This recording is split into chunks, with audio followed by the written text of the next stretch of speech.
வணக்கம் மக்களே, நான் உங்க கோகுல். இன்னைக்கு இந்த வீடியோல 2 சம்பவத்தை பத்தி தான் பார்க்க போறோம். முதல்ல ஒரு சம்பவம் வந்து கர்நாடகாவுல நடந்திருக்கு. ஸோ அது வந்து பார்ப்பதற்கு அவ்வளோ பதைபதைப்பா இருக்கு. ஏன்னா, ஒரு பொண்ணு முன்னாடியே அவங்களுடைய அம்மா வந்து விபத்துக்குள்ளாக்கப்படுறாங்க. அதை பார்க்கும்போது உண்மையாவே ரொம்ப பயங்கரமா இருக்குங்க. கர்நாடகா மாநிலத்துல ஒரு இடத்துல வந்து மகள் மற்றும் ஒரு தாய் என்ன பண்றாங்கன்னா, ரோட் கிராஸ் பண்றதுக்கு வந்து நின்னுட்டு இருக்காங்க. நெறைய வாகனங்கள் வந்து போயிட்டு வந்துகிட்டு இருக்கு. அந்த மாதிரியான இடத்துல வந்து 2 பேர் சடனா அந்த ரோட கிராஸ் பண்றதுக்கு வந்து ரோட்டுக்கு போறாங்க. ரோட்ட கடந்து போக பார்க்குறாங்க. அப்ப சடனா ஒரு கார் வந்து வேகமா வருது. மகள் வந்து அந்த இடத்துலயே வந்து நின்னுடுறாங்க. பட் அவங்க கூட வந்திருக்கக்கூடிய அந்த மகள் கூட வந்திருக்கக்கூடிய அவங்களுடைய அம்மா வந்து சடனா ஓடி போயிடுறாங்க. அந்த கார் வந்து பயங்கரமா ஹிட் பண்ணுது. அவங்க தூக்கி வீசப்படுறாங்க. இவங்க போயிட்டு அவங்களுடைய அம்மா நிலை குலைந்து இருக்கக்கூடிய அந்த விஷயத்த பார்த்துட்டு அவங்க கதறக்கூடிய விஷயங்கள் வந்து இப்போ சோசியல் மீடியால வந்து ஸ்ப்ரெட் ஆயிட்டு இருக்குங்க. பார்ப்பதற்கே அவ்வளவு கஷ்டமா இருக்கு. இந்த இடத்துல வந்து அதோடைய கமெண்ட் செக்ஷன்ல பல பேர் வந்து என்ன பதிவு பண்றாங்கன்னா, இந்த மாதிரி தான் லேடிஸ் வந்து ரோட்டை கடக்கும் போதும் சரி, வாகனத்தை ஓட்டும் போதும் சரி, ஒரு புறமாக மட்டும்தான் பாக்குறாங்க. இன்னொரு புறத்தை வந்து பார்க்க மாட்டாங்க அப்படின்ட்டு இப்படி ஒரு குற்றச்சாட்டுகளை வந்து அடுக்கியிருக்காங்க. சோ இது வந்து உண்மைதான், இது பொய் தான் அப்படின்றலாம் சொல்ல வரல. பட் இப்படி ஒரு கொஷின் இருக்கு. இதுக்கு வந்து நம்ம என்ன ஆன்சர் எடுத்துக்க போறோம்ன்றது தான் ரொம்ப முக்கியமானது. சோ இந்த மாதிரின்ட்டு சில பேர் இருந்தாங்கன்னா கொஞ்சம் ஜாக்கிரதையா இருக்கணும். ஏன்னா வாகனத்தை வந்து ஓட்டும் போதும் சரி, ரோட்டை கடக்கும் போதும் சரி, கவனம் என்பது ரொம்ப முக்கியமா தேவைங்க.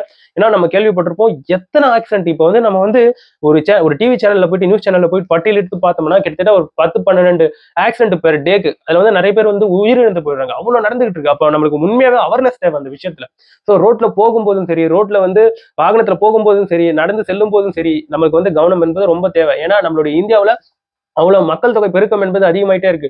அவ்வளவு மக்கள் தொகை பெருக்கத்தால என்ன ஆகும்? வாகனங்களும் அதிகமாக தான் செய்யும். அப்போ வாகனம் அதிகமாச்சுன்னா ரோடு என்பது நம்ம கிட்ட அதே சைஸ்ல தான் இருக்கு. அதை வந்து பெருசாக்கிறதுக்கு இந்த வழி கிடையாது. அதே சைஸ்ல இருக்க ரோட்ல நிறைய வாகனங்கள் வந்து போறதால அந்த இடத்துல நிறைய இன்சிடென்ட் ஏற்படுவதற்கான வாய்ப்புகள் இருக்கு. அதனால வாகனத்துல போகும்போது சரி, ரோட்ல போகும்போது சரி, ரொம்ப கவனம் என்பது தேவை. நிறைய இன்சிடென்ட் நடக்குது. அதற்கான ஒரு அவேர்னஸ் வீடியோ தான் இது. சோ எனிவேங்க, நெக்ஸ்ட் ஒரு செய்தி. அது என்னன்னு பார்த்தோம்னா, அதாவது இயேசு கிறிஸ்து அவர்கள் வந்து ஒரு இந்திய வம்சாவழியை சார்ந்தவர் அப்படின்ட்டு சில செய்திகள் வந்து போய்கிட்டு இருக்கு. இதற்கு காரணம் என்னன்னு பார்த்தோம்னா, இயேசு கிறிஸ்து அவர்கள் வந்து இறந்து போன பிறகு அவர் மேல வந்து ஒரு துணியை வந்து போத்தியிருக்காங்க.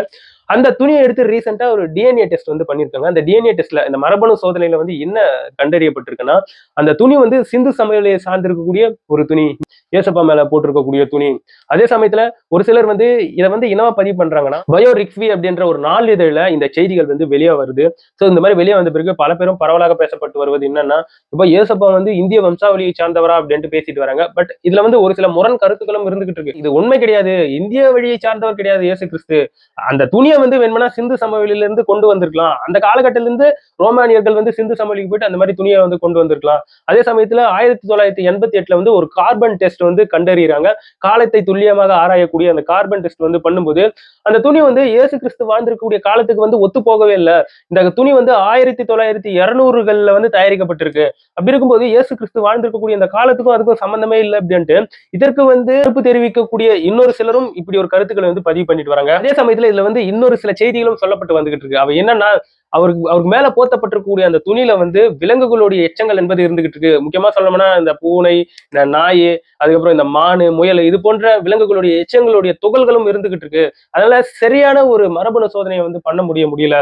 அதே சமயத்துல இந்த தாவரத்தை சார்ந்திருக்கக்கூடிய எச்சங்களும் அந்த துகள்களும் அந்த துணி மேல வந்து இருந்துகிட்டு இருக்கு.